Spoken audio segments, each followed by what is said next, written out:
welcome to Critical Rethinker, where I discuss culture, politics, religion, and anything else I'm interested in. My name's Anton, and let's get right to it.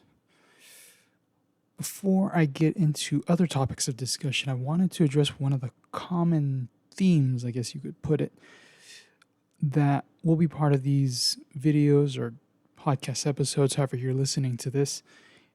That theme is the need for nuance in discussing complex issues. Now, I don't see these episodes as an end all be all in and of themselves, but as a small contribution to ongoing discussions as more facts are uncovered and new perspectives merged. So just take this as a disclaimer. Now, moving on.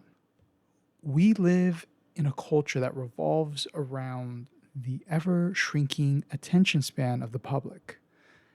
This, I believe, is due in part to the capitalist structure that values efficiency, that produces material profit over thoughtful dialogue and discourse.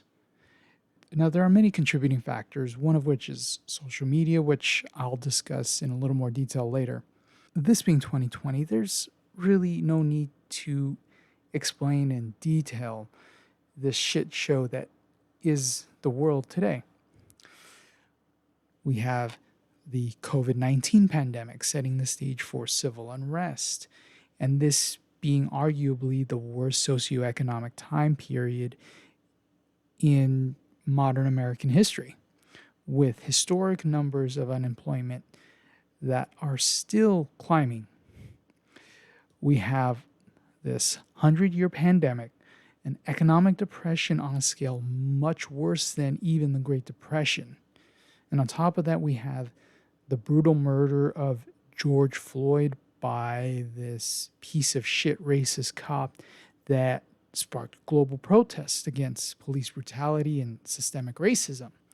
So there's a lot of shit that we need to talk about and try to fix.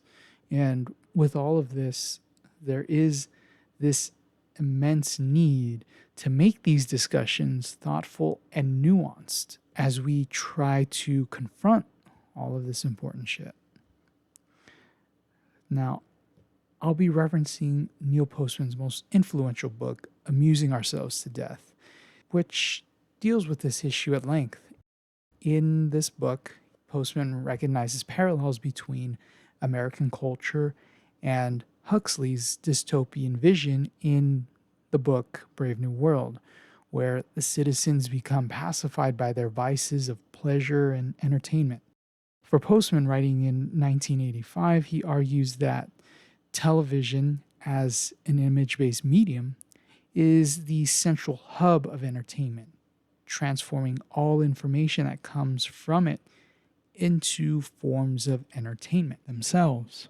So politics, religion, education, economics, and news become entertainment, marking the rapid decline of cultural public discourse. So how does this all happen? How does this transition to entertainment lead to the degradation of intelligent public discourse? Well, Postman argues that it's the decontextualization of information that accomplishes that. The information that we receive from TV and social media platforms today is presented in small, bite-sized chunks, only a few minutes or a few moments at a time. There's no need to discuss the context of a given event.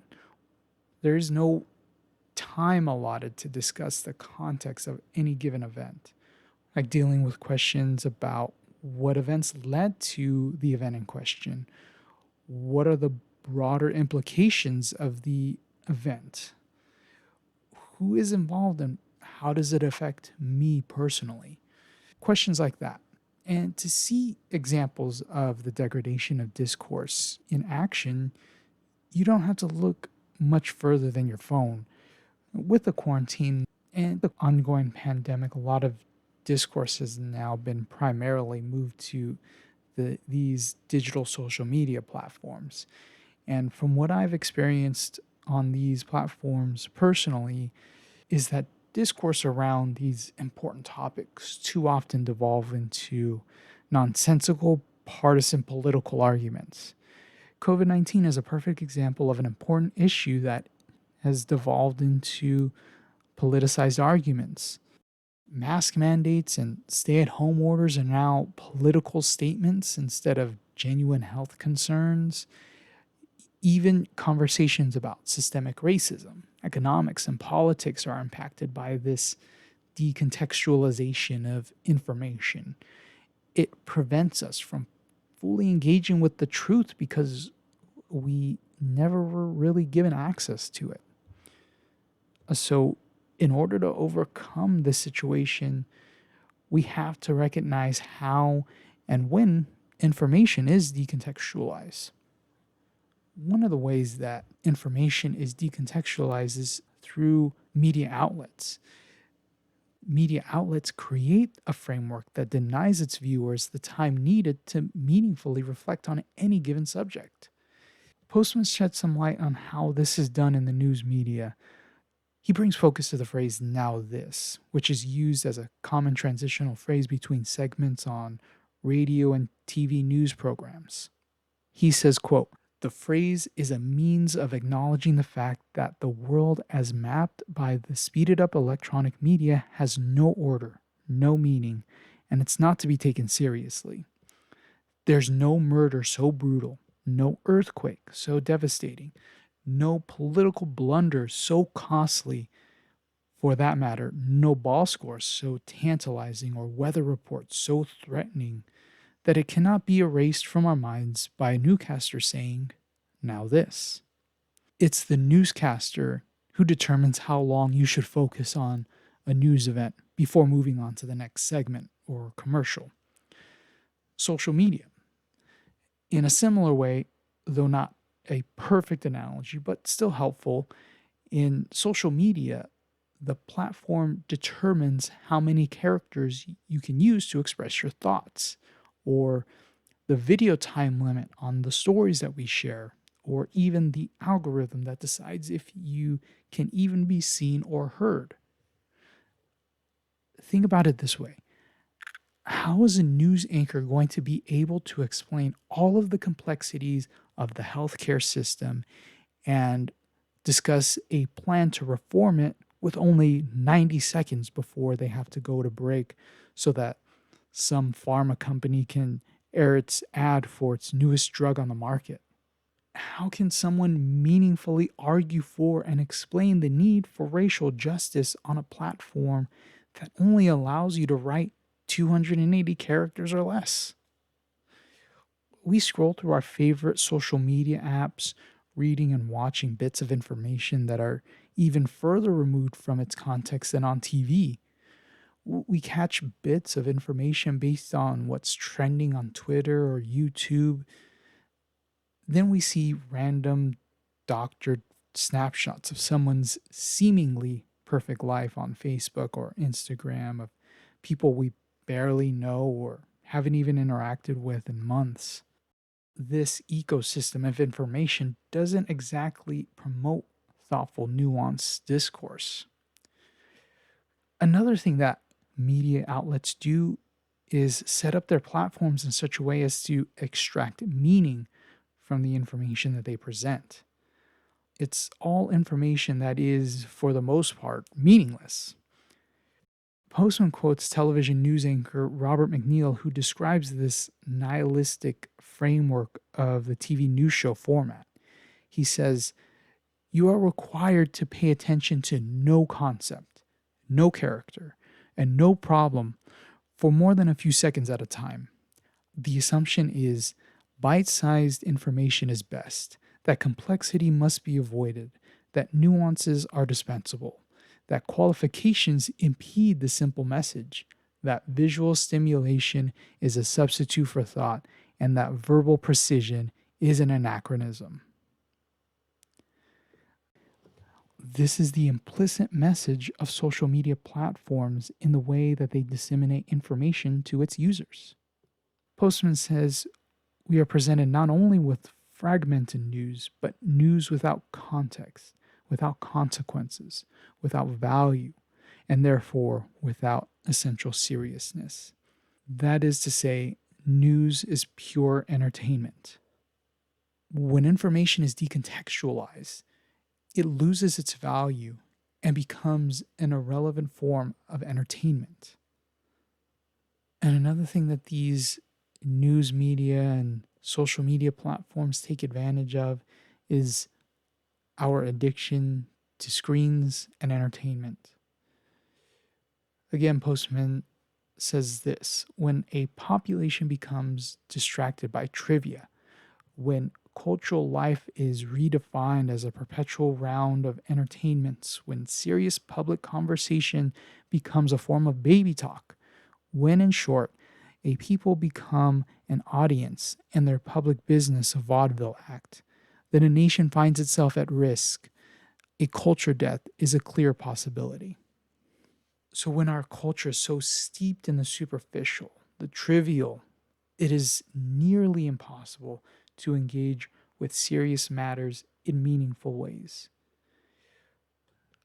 Now, I will say that I'm not entirely cynical about this sentiment, since in recent years we have seen, and even now, social media's possibility to have a positive influence in uncovering global atrocities by reporting the news as it's happening in ways that corporate media outlets on television don't report.